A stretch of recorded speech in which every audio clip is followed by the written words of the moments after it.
presentación. En este caso es la doctora Laura Miralles, que viene de la Universidad de Oviedo y nos viene a presentar los resultados de su trabajo de análisis de trazabilidad y metales en las pesquerías de lasmobranquios en la pesca artesanal del Cantábrico.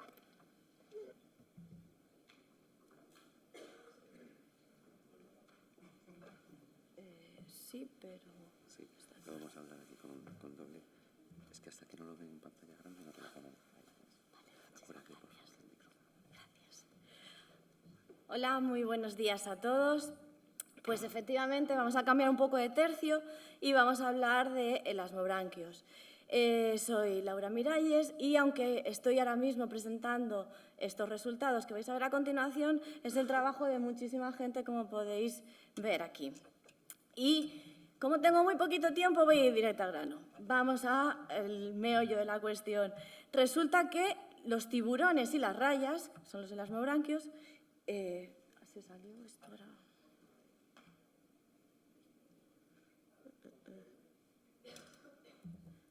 Control M no funciona. Perdón, de verdad, lo siento.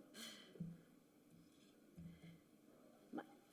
Bueno, os decía que los tiburones y las rayas están amenazados a nivel mundial por un montón de causas y vamos a centrarnos, ya que estamos en este congreso, en el tema de la pesca. En reporte de WWF de 2021 ya avisaba que más de un tercio de los tiburones y rayas están al borde de la extinción debido a la sobrepesca. Otros estudios hablan que en los últimos años se han reducido las poblaciones de tiburones oceánicos en más del 71%, pero no solo ocurre con tiburones oceánicos, sino que también estamos hablando de un grupo taxonómico que afecta también otros ecosistemas, como podéis ver en la publicación de ahí abajo, en los arrecifes de coral. Y, claro, estaréis pensando, muy bien, a nivel mundial está pasando eso, pero ¿qué pasa aquí en la península ibérica? Pues sí, España es líder europeo en la pesca y comercialización de elasmobranquios. Seguramente estaréis pensando, bueno, pero estamos hablando ahora mismo de lo que es pesca industrial, grandes pesquerías. Es lo primero que nos viene a la cabeza, las aletas que van para la sopa a los países asiáticos, pero ¿qué pasa realmente con las pesquerías artesanales? Bueno, un pequeño apunte es que sí, España lo hacemos de esta manera, pero Portugal estáis ahí que nos pisáis, si veis la estadística. La península ibérica estamos ahí unos con otros. Y bueno, pues toda esta información nos llevó a plantear el proyecto que os pongo aquí, con el acrónimo de SAR-REIMAP, que son los resultados que voy a presentaros ahora mismo. Porque, ¿qué pasa realmente en las pesquerías artesanales que tenemos nosotros aquí en la península ibérica? ¿Qué ocurre con esos tiburones y rayas que se comercializan? ¿Son sostenibles o no son sostenibles? Porque los datos que tenemos son de pesquerías industriales, de grandes pesquerías. ¿Qué está pasando a nivel artesanal? Y en el momento que planteamos el proyecto no había datos. El proyecto... aunque no tengo tiempo para presentaros todo lo que incluye, digamos que tiene estas 4 patitas y uno de ellos es el estado del arte de las pesquerías, otro desarrollar herramientas moleculares o herramientas y estrategias educacionales, y hoy vamos a ver la número 2, que es evaluación del etiquetado incorrecto, contaminantes y estado sanitario en tiburones y rayas.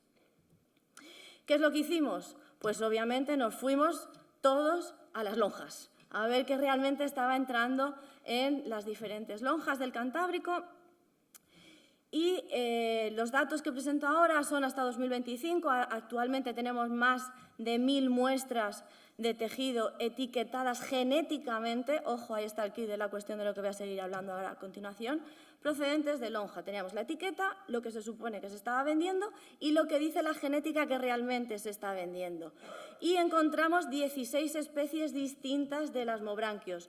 No 5, ni 6, ni 7, como aparecen en las estadísticas de pesca. Encontramos 16 distintas. ¿Por qué? Porque encontramos un porcentaje de mal etiquetado que se llama o identificación incorrecta de las especies, siendo mayor en rayas que en tiburones. ¿Qué ocurre? Con estos datos ya simplemente, seguro que se está pasando por la cabeza, ¿vale? Las estadísticas de pesca de las lasmobranquios están mal. Es así de claro. Eso es otro melón que podemos abrir porque en realidad es otra patita del proyecto que os contaba, pero vamos a hablar un poco de las consecuencias y de todo este tema del mal etiquetado. Como os decía, es mayor en rayas que en tiburones. ¿Qué está pasando con las rayas? ¿Qué ocurre con las rayas? Pues os pongo unos ejemplos. Tenemos aquí en la parte izquierda 4 fotos de raja clavata. Son 4 morfotipos distintos. Visualmente podéis pensar que son especies distintas porque aparentemente parecen especies distintas. Pues no, son la misma especie.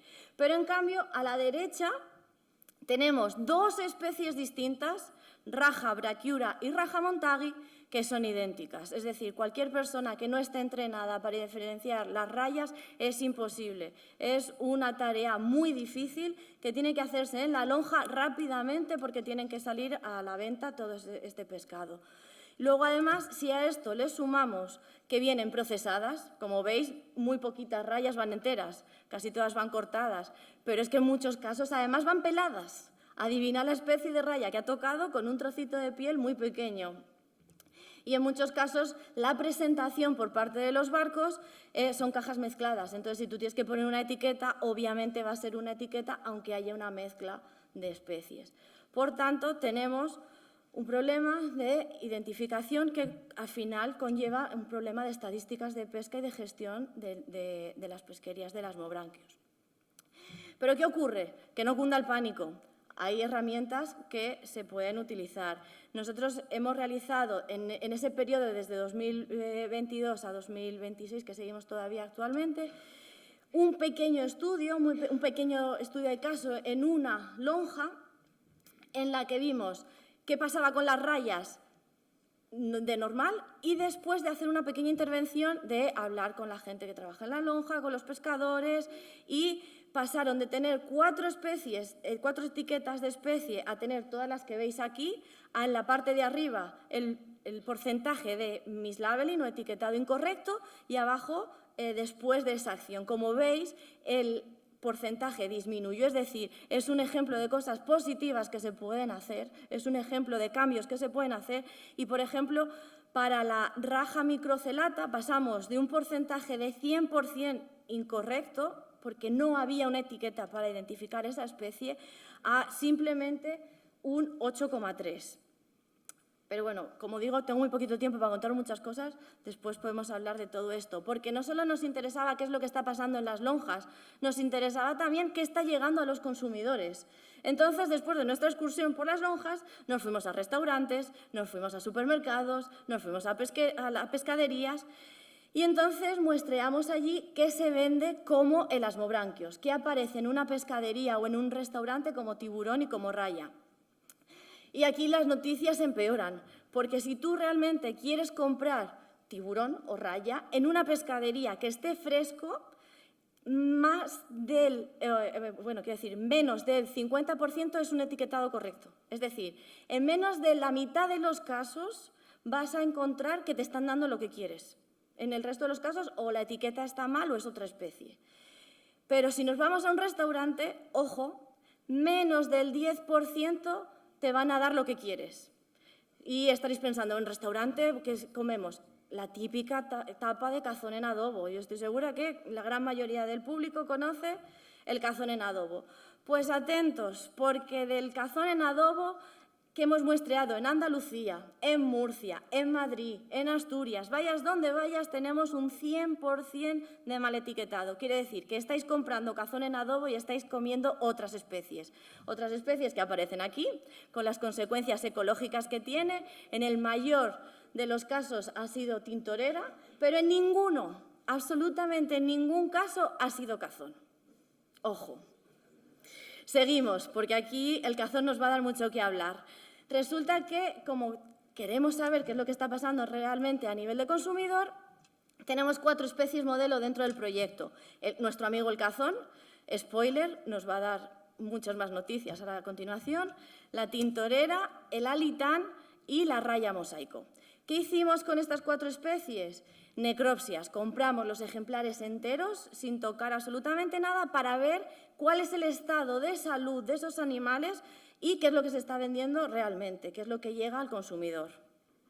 Bien, realizamos 47 necropsias, 34 de tiburones y 13 de rayas, y lo único que encontramos en común entre todas ellas, o digamos que lo más frecuente, fue presencia de parásitos. Pero después os cuento de los parásitos porque simplemente era presencia de parásitos, no era una gran carga parasitaria. Lo que más nos llamó la atención, como os decía, fue nuestro amigo cazón, porque de todas las muestras que tomamos, la gran mayoría eran hembras y de ellas casi todas estaban preñadas. Pero luego, además, resulta que estaréis pensando, sí, pero en el Cantábrico, cazón, ¿cómo se pesca cazón si está prohibido? Vale, porque en realidad es una pesca accidental de artes menores de pesca. Entonces, determinados artes permiten que si cae puedan ir a la lonja y venderse.